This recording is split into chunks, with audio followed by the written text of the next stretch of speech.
À l'horizon 2030, Aéroport Marseille-Provence prévoit d'investir plus de 350 millions d'euros dans sa transformation. L'autofinancement intégral nécessite une augmentation des ressources.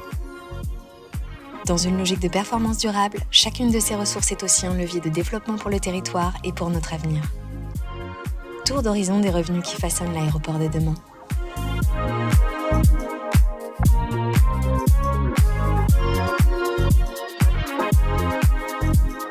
Nos revenus commerciaux nous permettent d'investir sur le long terme et de manière durable dans la transformation de nos terminaux, de nos infrastructures et plus largement de la plateforme aéroportuaire. Ce qui est très profitable pour l'ensemble de nos commerces, c'est le fait d'avoir réussi à fluidifier le parcours du passager, à le rendre beaucoup plus simple, beaucoup plus lisible, beaucoup plus rapide, afin qu'ils puissent avoir du temps disponible pour faire leur shopping après les contrôles de sécurité.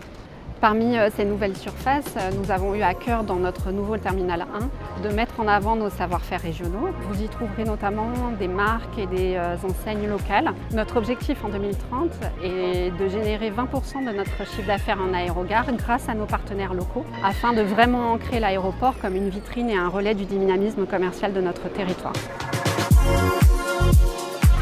L'aéroport, c'est pas que l'aérogare. On a plus de 600 hectares sur toute la concession aéroportuaire. On a pas mal de poches foncières non développées à l'heure actuelle.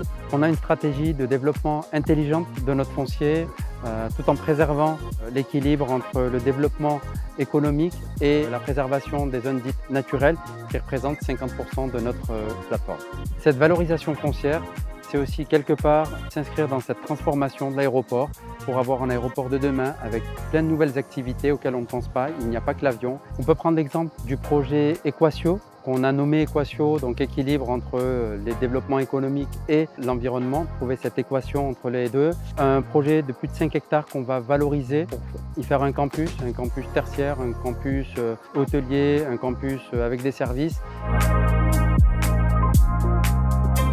Les accès à la plateforme aéroportuaire génèrent environ la moitié de nos émissions de gaz à effet de serre. Parmi nos voyageurs, à peu près un tiers d'entre eux font le choix de se faire déposer à l'aéroport. Quand on dépose un proche, on revient généralement le chercher. Et ces allers-retours génèrent 60% du trafic sur la plateforme.